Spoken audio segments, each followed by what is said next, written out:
It is now time for the next part of this event, which is something I'm sure a lot of you have been waiting for, and that is, of course, the debate showcase.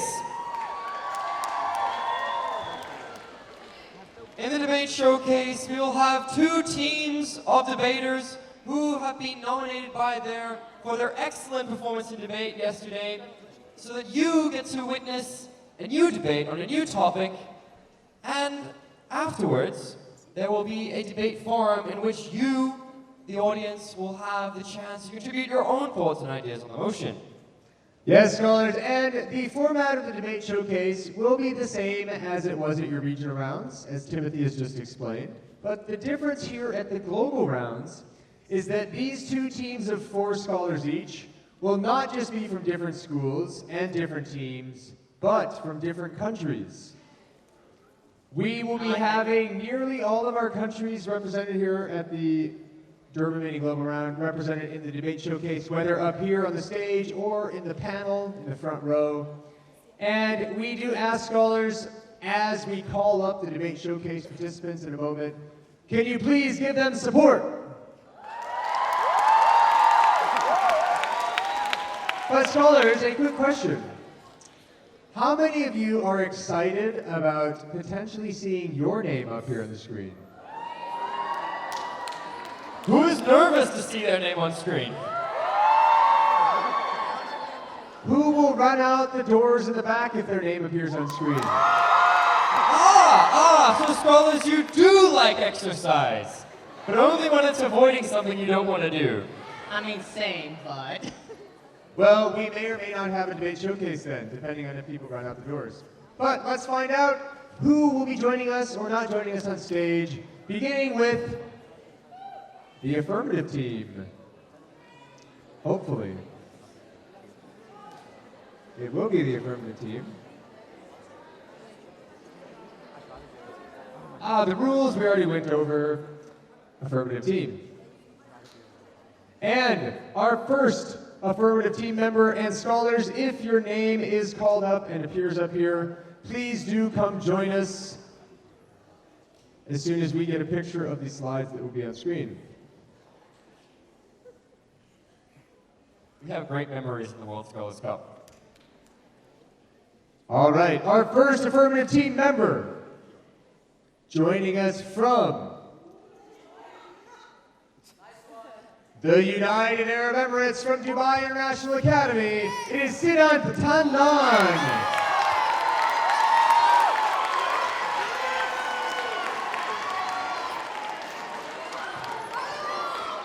The affirmative team will be at the table on stage.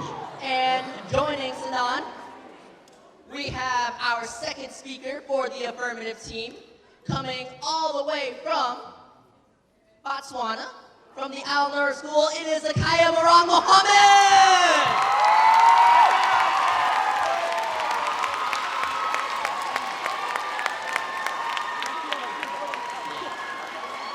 Scholars, next, from the great country of Zimbabwe, from Hellenic Academy, it is Jelasveda Drvevic.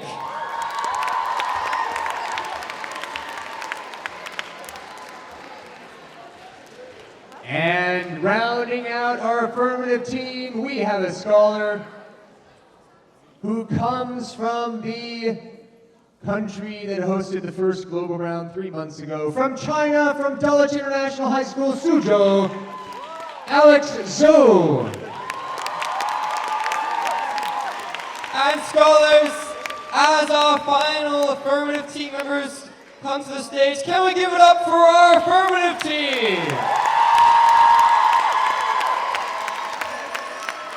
But of course, the debate will be rather one-sided if we only had one team, which is why we must invite some speakers for the negative team as well. Alex, who is our first speaker for the negative team? Well, our first speaker for the negative team, for the negation, coming all the way from Zambia, from the Lusaka International Community School, please welcome up Humira Patel! Yes, yes, yes. And next, from Kenya, from Nova Pioneer Girls Got2, it is Julie Sakwa. Kenya! Can you get any louder? Nice one. Scholars, next, from a country and from around, which is close to our hearts. From the country of India. From Ryan International School, Gurgaon East, it is Dhruv Sharma!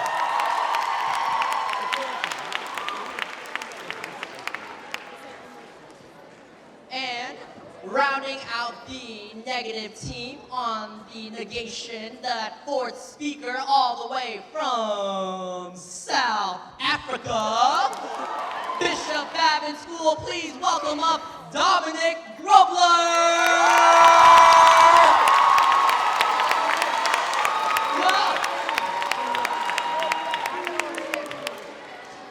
And scholars, can we give it up for a fantastic negative team?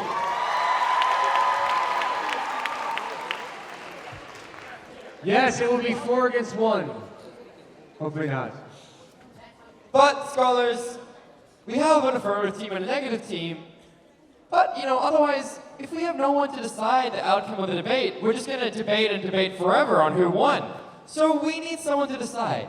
But unlike yesterday when we conscripted your teachers to do this for you, we will of course have a panel of judges from amongst your peers. Here is today's panel for the debate showcase. And panelists, we want to make sure that you can carefully hear every single word that is spoken and carefully observe the body language of all the scholars on stage. So we have the front row specially reserved for you. So when you do see your name and hear your name, please make your way to the front, make friends with a new chair in the front row. Our first panelist is Kadira Kusule. Our second panelist is Andrea Katrine Engen. Next we have Golani Ochoro. Followed by Gak Chul Gak. And our final panelist will be Amira Musagi. And next, Miranda Jack.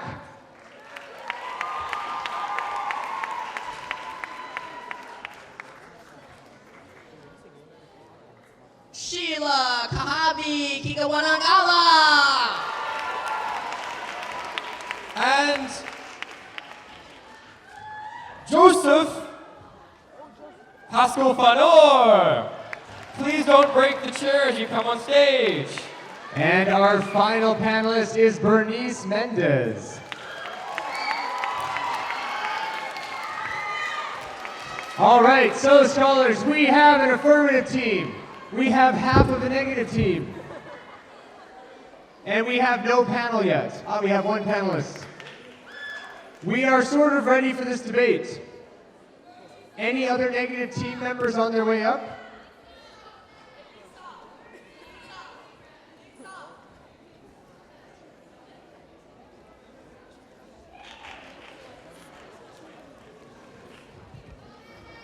Humera Patel from Licks and Julie Sakwa from Nova Pioneer. If you could make your way up to the negative team. So scholars, while we wait for our final debate showcase participants to come to the stage and to the front row, one thing we did not mention is that after the debate has finished up here on the stage and we have heard the last words from both teams, this debate showcase will not be finished. That is because the debate showcase is not simply a debate between two teams. It is also a community discussion. So after the debaters on stage have finished, we will be looking to you, as other members of our community, to share your additional thoughts. Now, there are many of you here at this event, so we will not have time to hear from all of you, but we would like to hear from as many as possible. So we encourage all of you to discuss the motion that we'll be announcing shortly and think about how you might contribute if you have the chance, because we would like to hear from many of you. However, please know that when we look for additional contributions, we are not looking for your own feedback, but rather your own new ideas. And so, it is now time to announce the debate motion. Yes, scholars. Motion for today's debate is resolved that leaders should be selected from the margins of society. Debaters, you have 15 minutes of time to prepare before we call up the first speaker. Audience, you can take this time to discuss amongst yourselves your own thoughts on the motion in preparation for this debate. And in the meantime, I believe our DJ will be putting on some sweet tunes.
For us to kick off this debate, can you please join us in welcoming the first speaker of the affirmative team?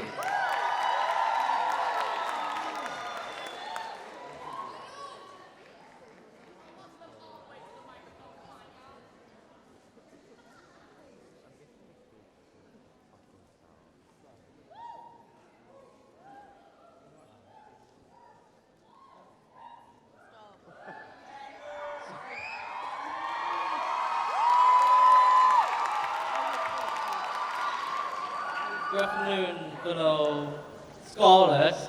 And today we are going to debate on why the merchants that elected from the leaders elected from the merchant will be the best interest for a country. So first, we will define what is the leader of society. The leader of society is a person who will rule or guide the people and inspire them in this society. And those leaders from merchant means that they were coming from the group that was previously neglected, or they weren't so involved into the politics within the country before. So there are two main points we are going to talk about. First, those leaders from the merchants, they will understand the interests of the whole population instead of just the minority that involve the politics in one country. And we will also talk about how those leaders from merchant will inspire people. Personally, I will give the example of Chairman Mao from my own country, China. So during the Chinese Civil War, there are two sides. One is leading by a leader that's from the upper class called Jiang and another person is the Chairman Mao. Chairman Mao is a commoner come from normal peasants. And when he started to lead the revolution, he started to leading the whole army of his own into the battle with himself. So during the battles, well, in the last part, although he is in command and in the command post, but when he got the ability, he will go to comfort those people in front and lead them and tell them what he would do to China and how he would create a better place for those commoners instead of just some generals and leaders that would get interest from the whole country. On the other hand, when the Jiang Jieshi is sitting in his own place and sitting in his manner and just tell how those generals should fight and how they should move their troops. But the Chairman Mao, a person from merchants, he stand up for the whole country and seeing the opportunity how to develop China into a great place, and he do it as himself. And he successfully lead the revolution against the corrupted government. And when he did that, he did as what he promised before. And all those old poor people become common enough to join the whole country and build China, make China a better place than before. Thank you. Thank you to the first speaker for the affirmative team. Both teams now have 1 minute to prepare. And scholars, can you please put your hands together for the first speaker on the negative team?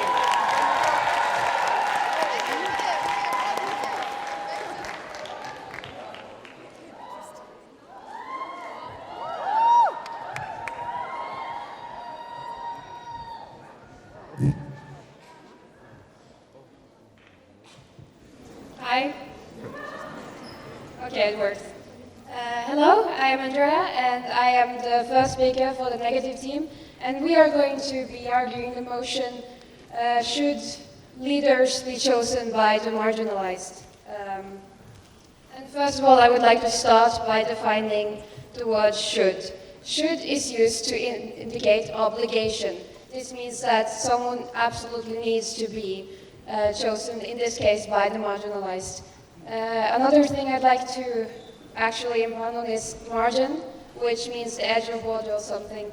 And my team prefers to consider the margins of society as marginalized people in they are people of modern society ostracized by that society. So it could be, for example, LGBTQ people, it could be any kind of marginalized, ostracized community within a society. So, first of all, our team does not believe that it is a good idea to put the power of picking a leader into the hands of specifically the marginalized in a society. This is because we do not believe that this will actually lead to proper representation of that community or of that society. How will you be able to be sure that every part of the society can actually be represented if you give the power to one set of people? But that is not the main point that my group would like to make clear. We do not want marginalized people to actually be within a society. We want to de-establish this establishment. We want to completely be able to we want to remove this ostracization. And we do not see how that is actually possible if you make this motion into a real fact. Because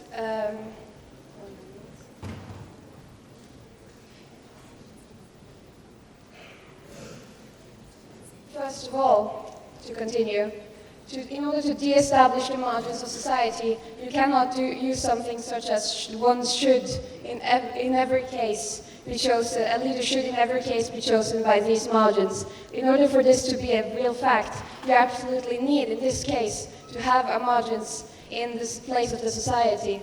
That is not what my team means is correct for the society.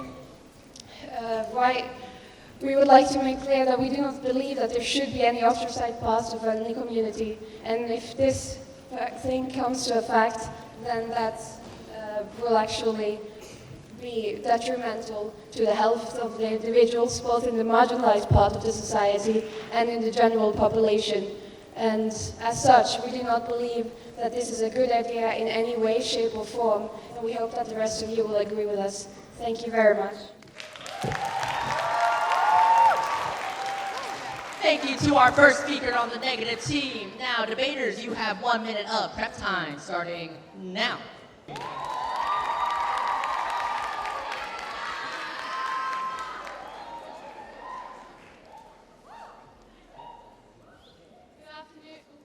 Good afternoon. I am the third speaker on the affirmative side, going forward the motion that leaders should be selected from the margins of society. I would like to begin with my rebuttal against the first speaker. The first speaker stated that should means that we have to. But in the World Scholars Syllabus, it is listed as an injunctive noun, and it is recommended. It means to be recommended, not that you have to. So check your facts, as this is a World Scholars debate.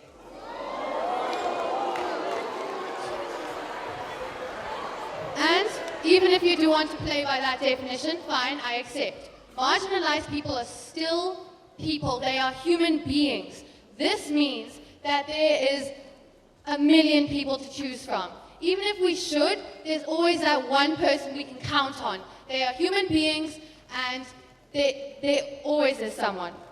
Now on to my points. Firstly, I would like to state that the margins of society contain people that are equally able to lead as others. You may state that they are overwhelmed and biased, but in fact, so are those who are not marginalized. Jobs, children, family issues, all of us have these different problems. Marginalized people also go through these problems, but society just doesn't accept them. We are all people at the end of the day. The only difference is marginalized leaders can help people and communities struggling today and make the world a better place tomorrow.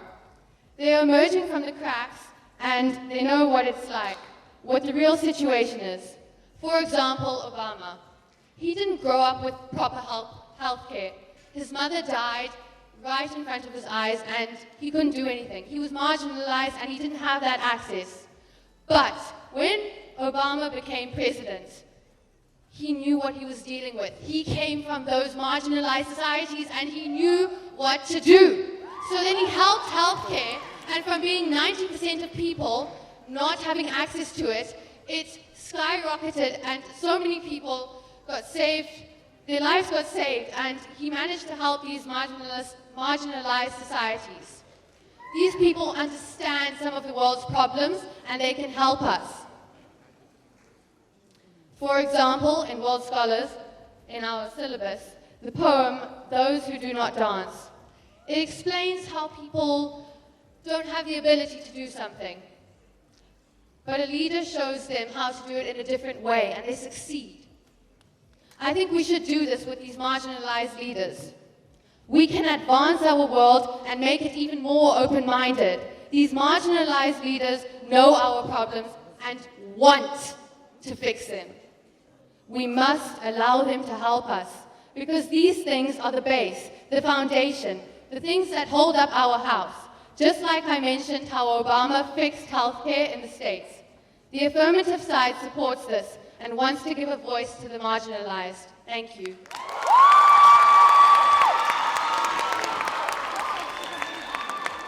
Thank you to the second speaker from the affirmative team. Both teams now have 1 minute of preparation time.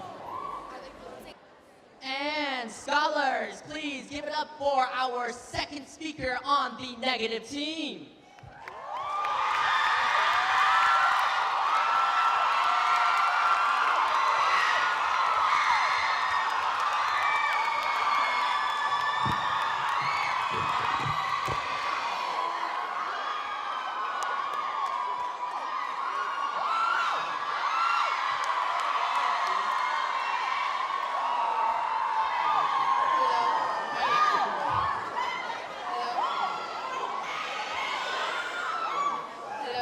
My name is Julie Sako, here to strongly oppose the motion that says leaders should be selected from the margins of society.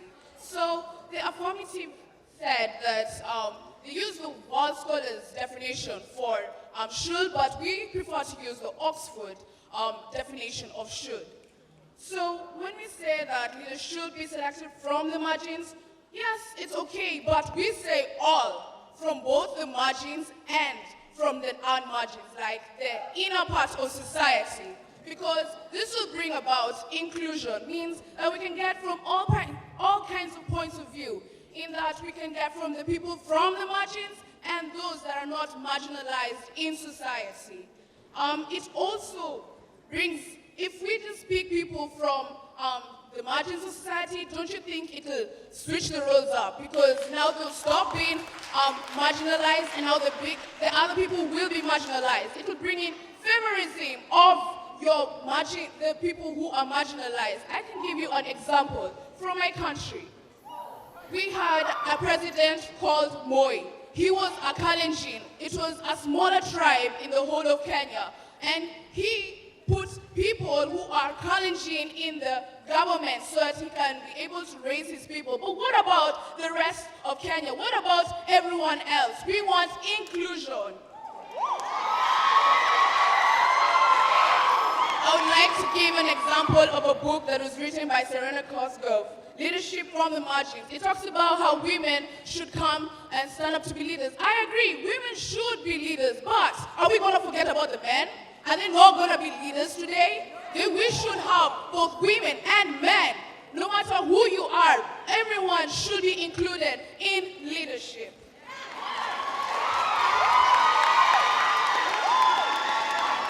So, before I leave you today, I would leave you with a quote.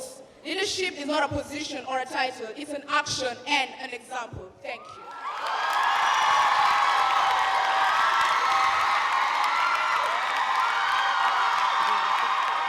And that was our second speaker for the negative team. Debaters, you now have 1 minute of prep time beginning now.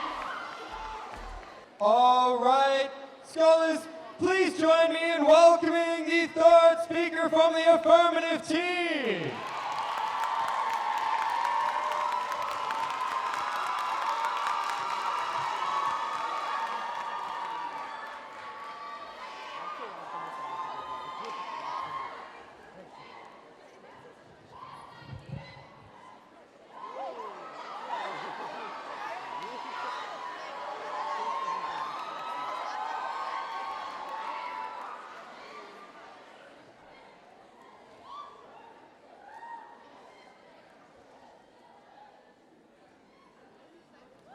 Good afternoon, House at Large. Today I have come to strongly agree with the motion of the day, which states that leaders should be selected from the margins of society. Now, before I get onto my positive material, I would like to rebut a few points brought up by side negative. The first speaker of side negative said that for us to pick a leader from the margins, we need to have a marginalized group. But she seems to forget that marginalized groups are not only about refugees, about people who are displaced. We also have our own mini marginalized people in our societies, like people who have bad acne, people who are antisocial. Those can be leaders of their own groups.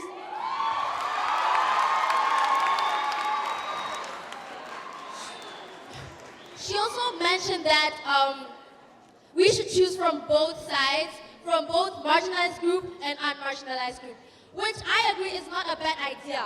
But did she consider the fact that there are many presidents and other leaders who do not consider how other marginalized people feel, who do not care how they feel, who do not understand where they come from?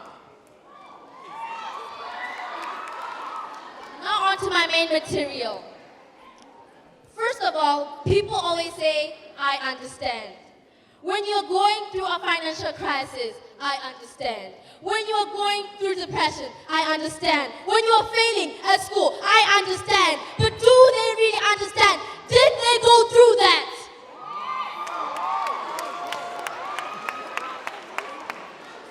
Presidents, leaders of the society, they can never actually really understand unless they're in their position, unless they're in your shoes. So they will not understand how a marginalized person feels because they have never been marginalized. So I think it's better if someone who's from a disadvantaged background should lead other people.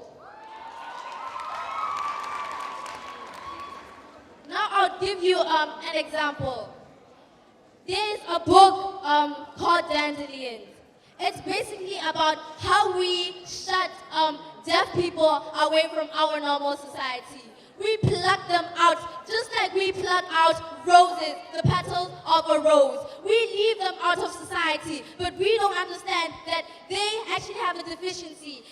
We do not understand their position. So if someone from their group can lead us, it would be better because they understand, they know how it feels.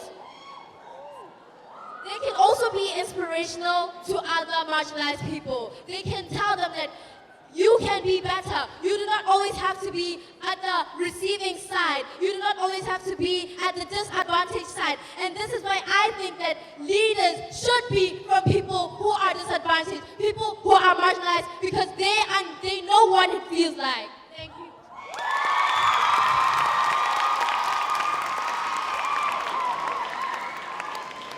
Thank you to the third speaker of the affirmative team. Both teams now have 1 more minute to prepare. Scholars, can you join me in welcoming our third speaker from the negative team?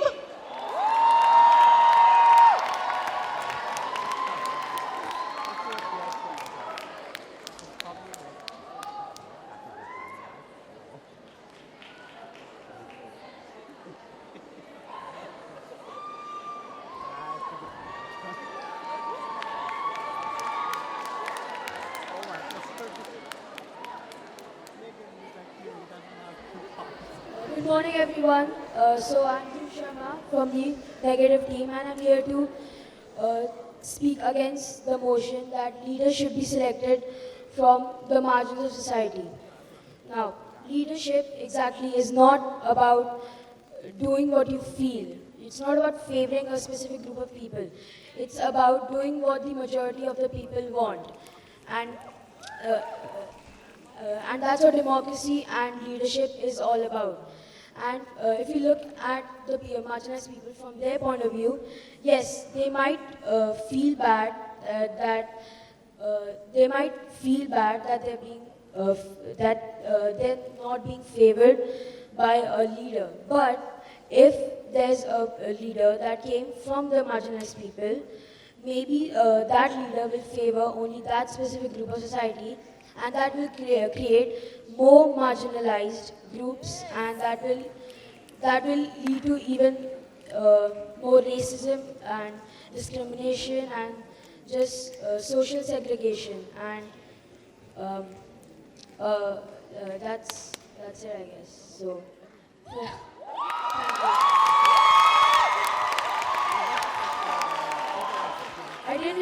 I didn't really expect that cheer, but thank you, I guess.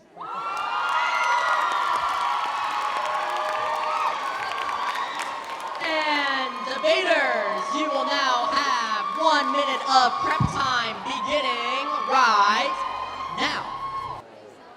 Scholars, let us welcome the fourth speaker of the affirmative team.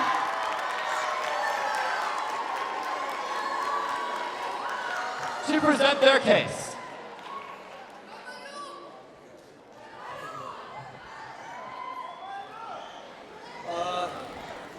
Hey guys, my name is Sid, and I'll be representing the motion as affirmative, and I'm the fourth speaker of this debate.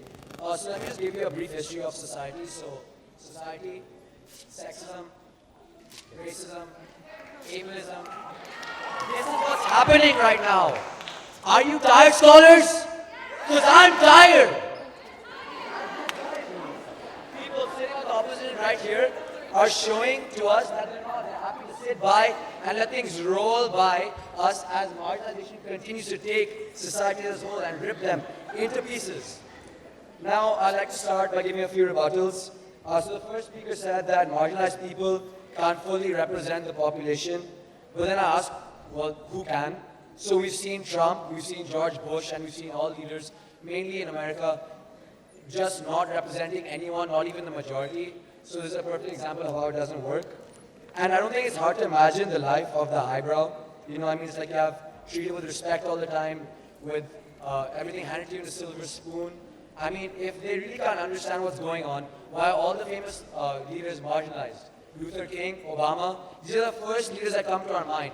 If they were bad leaders, if they really could not do what the majority did, then why are they the leaders that we idolize today? Why are these the leaders that we look up to? Now I'd like to give a rebuttal to the second speaker, which mentioned the Kenyan president nepotism thing. But what she's doing right now, and quite masterfully actually, is doing what we're trying not to do and actually generalizing marginalized people. She said because one person chose to be nepotistic, now all marginalized people are going to be nepotistic. Well, that's not working. Let's look at America right now. We had two black leaders. We had Luther King and then we had Obama. Are black people really the highbrow of society? No, they're still suppressed. They're still under our boot because guess what? That one example is not a reflection of society. That is correlation without causation. They have told you, they've given you evidence of what something's happening, but they have not told you why. This is literally why their argument is collapsing right in front of them, because they have no evidence.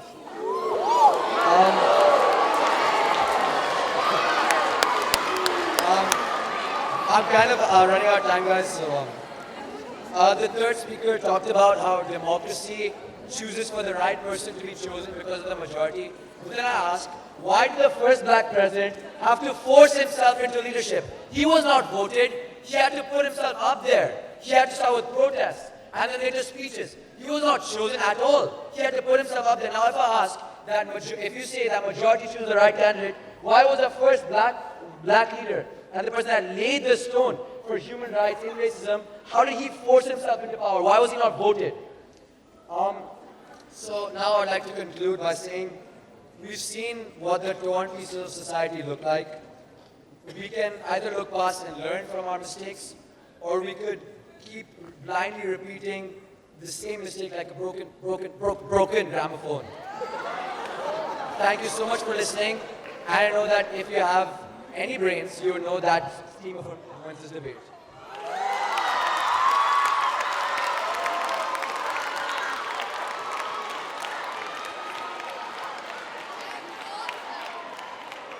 Thank you to the fourth affirmative speaker. Both teams now have a minute to prepare. Scholars, please join me in welcoming your fourth speaker on the negative team.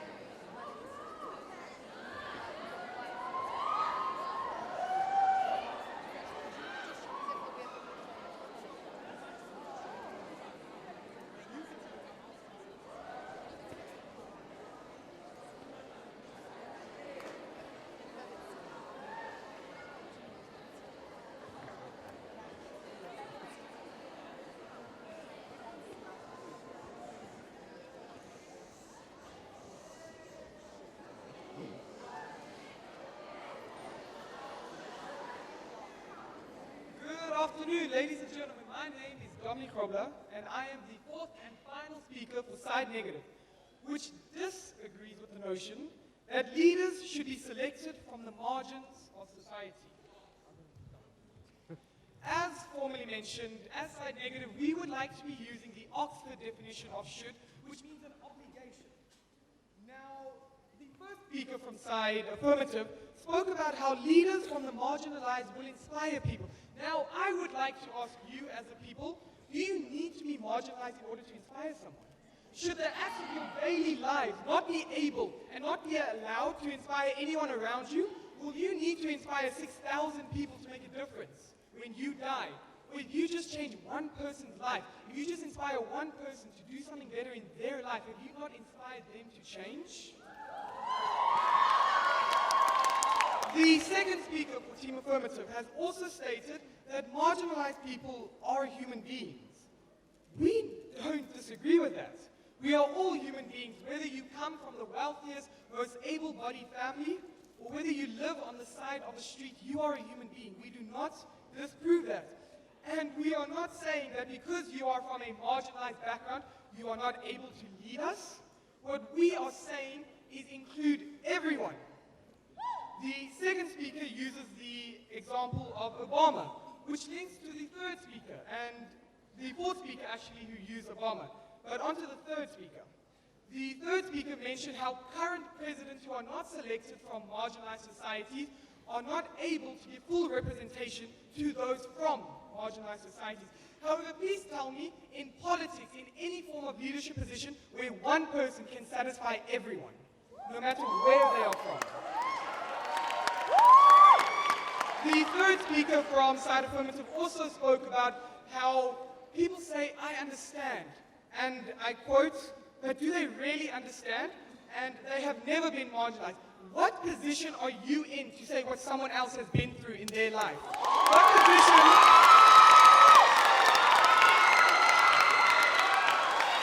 What position are you in to discredit someone else's ability to lead you just because of what they have or have not experienced in their own lives? The entirety of Speaker's three arguments is that leaders should be able to relate and feel what the suffering of their people. That is why marginalized people would make better leaders. However, we disagree with that. We think the role of a leader is not to feel what their people feel, but to make their lives better. A role of a leader is to improve the lives of the people they serve, not feel their suffering with them.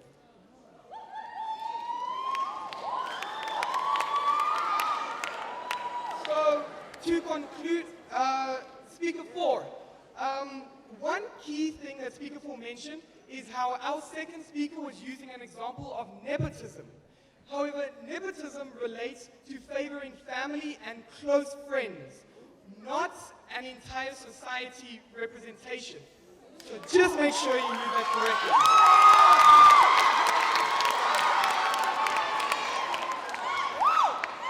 The affirmative team has given us two examples of people, black people through history, who have represented their marginalized people, being Martin Luther King and Obama. However, there have also been many white people, many non-black people that have come from non-marginalized backgrounds that have saved and freed many marginalized people.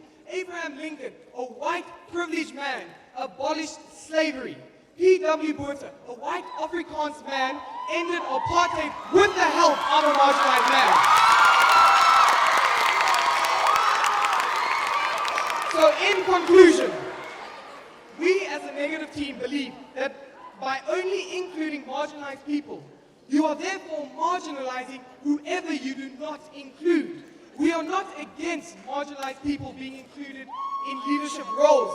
We agree that they should be included. However, their inclusion should not exclude anyone else.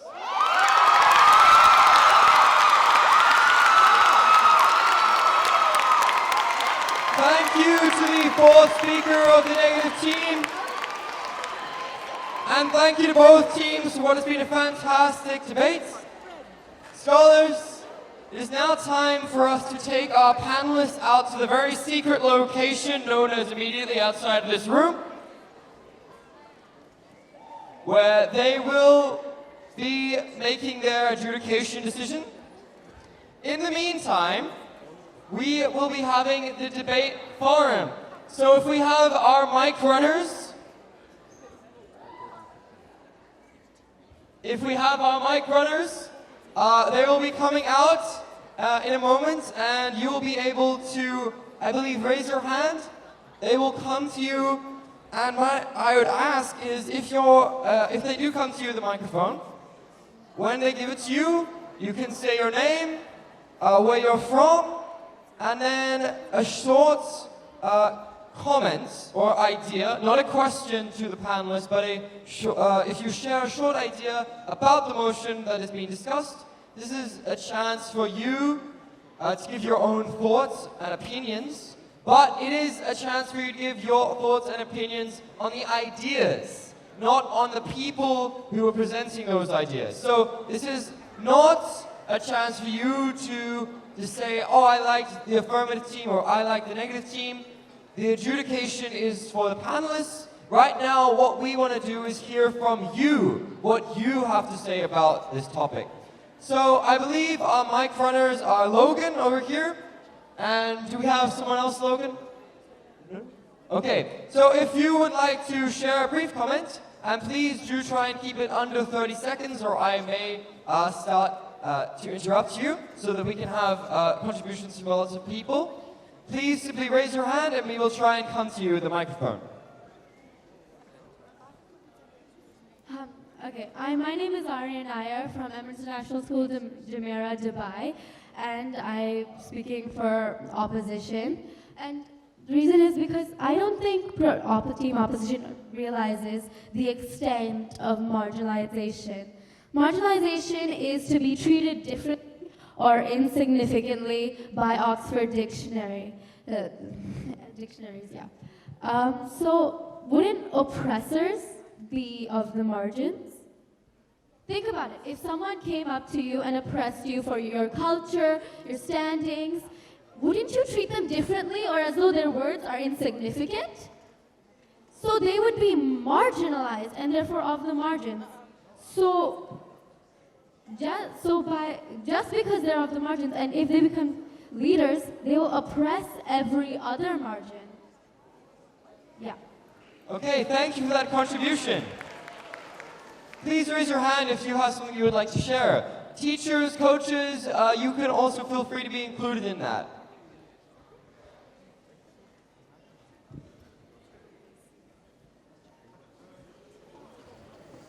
I was not appreciative of the fact that political figures were brought up in this debate, since political figures are humans and are therefore controversial. No human is perfect and therefore should not be treated as such. Thank you. Please raise your hand if you have something you would like to share.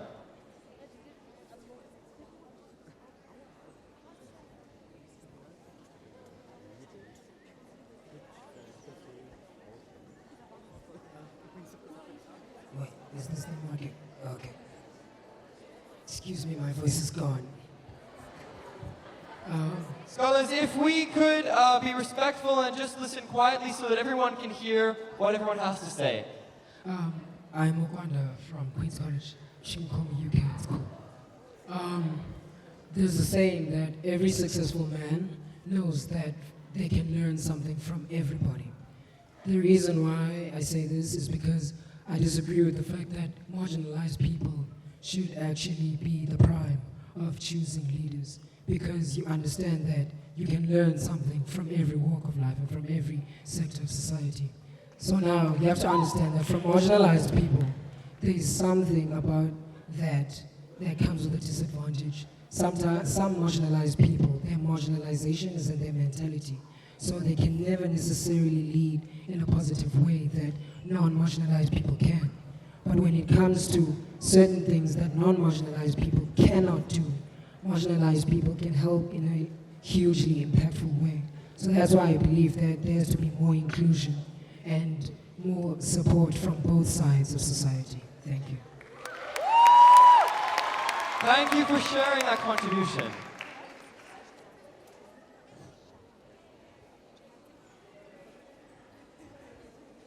Hello everybody, this is Mainul Islam. Hearing this debate today, I felt we were stereotyping the concept of marginalization a little bit, because we were constantly talking about marginalization based on gender, race, color, or everything that generally we know that has been marginalized. But everybody has complex identities, and everybody who has been privileged or who has been supposedly been determined as privileged by others have faced marginalization in some form or the other, because their identity is not based on one parameter. They can be privileged in some respect or considered privileged in some respect, let's say wealth or education or something, but they might be marginalized on some other parameter. For example, they may be just obese and that person may be marginalized based on his body type.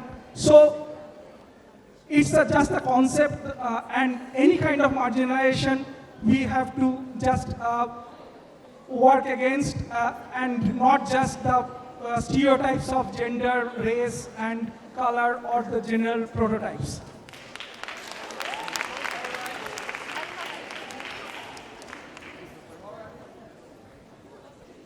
Hi, I'm Vuyo from South Africa.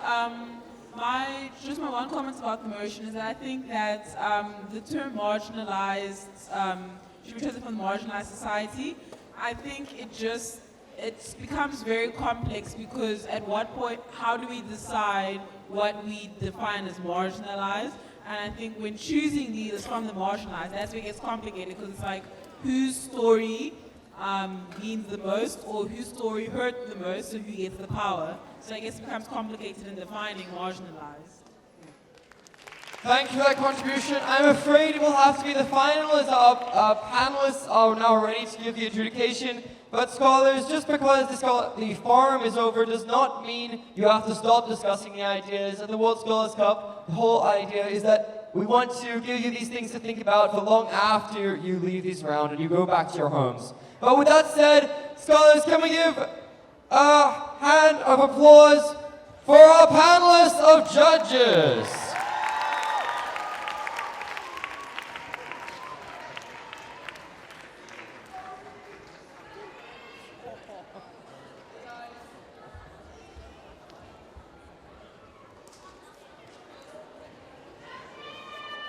And if we can have all of the panel on stage, please.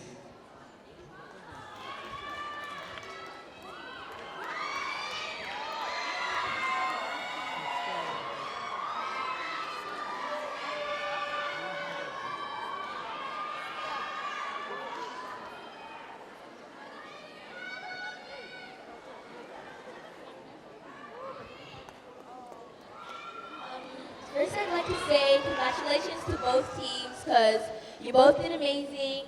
And the only thing I want to say is that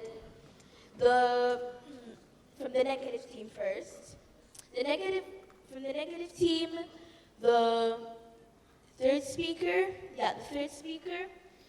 all you needed to do was just like at least take a little bit more notes.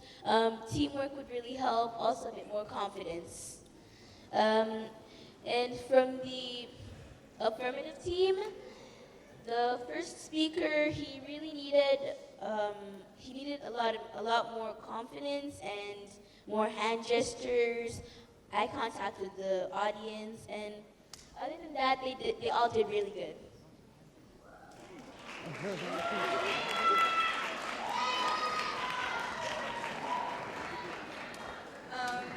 First of all, I would like to congratulate both teams. You guys were really confident, both of you. The only thing that I would see you guys could have done better is maybe like you guys had like content, but like if you like had like more factual content, it would be really hard for the other team to rebuttal you. But otherwise, you guys did really well. You're both really strong. Both of you rebutted really nicely. The negative team could have rebutted more, but you did really well. It's a great privilege to be selected as one of the judges today, Gakchol from South Sudan. So this debate has been very good. I really appreciate both teams that have been attended and those of you who have been supporting. So scholars, it's really a very great achievement that you guys have listened to this debate. So I was really very happy because the way they really speak was amazing. They did it very well, and I call them that they have tried their level best and are the best. They have did it to the expectation. So what you should guys improve on is the negative team. The negative team you need to rebuttal. You just don't come and go on to your point without rebutting the point that the colleagues have been saying. Like some of these people in the public team also, they were like agreeing with the motion saying that, yeah, we accept that people from the marginalized society will not be selected as leaders. But you shouldn't agree with the motion. This is why it is a debate. you don't agree, you stand firmly on your sides and talk on what you are confident of it. So you guys be confident and like very happy because of the debate that you guys have done. So it was really a great privilege to me. Thank you.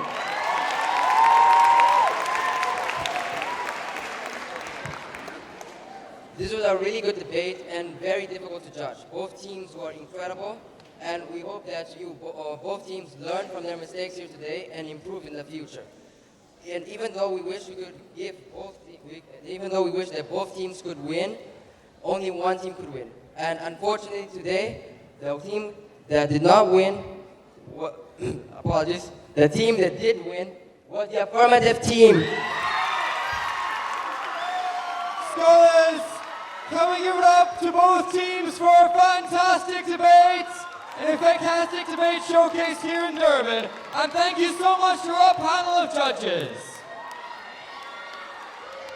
If I can invite the speakers on both teams to cross the floor and shake hands with one another and congratulate each other on the debate. Now, scholars, the debate showcase is now over, but today is not over because, Joker, what do we have next? Scholars, we still have a few things on the schedule for today. Up next is the first Scholars Show.